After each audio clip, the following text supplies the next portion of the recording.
Want to know how I sold these for 130 bucks? Stay tuned to find out. My name is Katarina, and I live in a small town in beautiful northern Alberta. I restore and refinish furniture, both for myself and for clients. Welcome to my shop.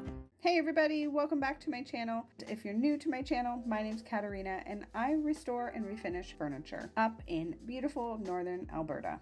For today's episode, I'm sharing with you how I took these really old, ugly, shiny lamps and upgraded them into something beautiful, modern, and sleek, and then sold them for 130 bucks. No lie, I originally had these on Facebook Marketplace for 50 bucks.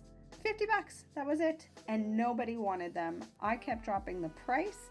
And eventually I got down to $20 and there was nobody. It was crickets. No one wanted them. And for good reason, they're not looking their best. So I deleted the listing and decided that I would completely overhaul these lamps and then repost them to see if anybody wanted to buy them. So the very first thing that I did, and I didn't show it here, was I cleaned everything with a TSP cleaner and wiped everything back. So they were nice and clean before I got to sanding them. I didn't use anything crazy. I started with a 120 grit and then actually finished with a 180 grit in preparation for primer.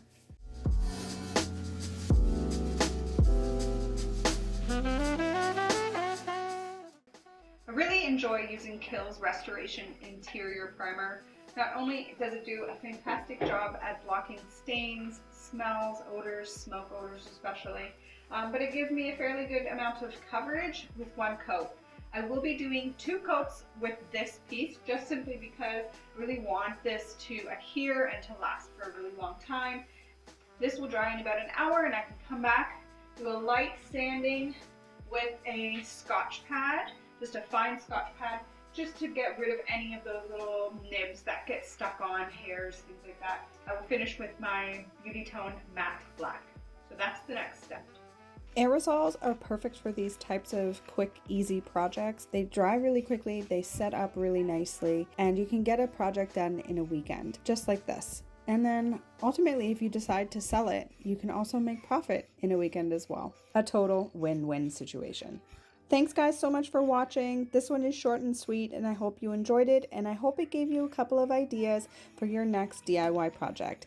Please stay tuned for another episode coming very shortly, and if you aren't subscribed, please help support my channel by liking, commenting, and subscribing.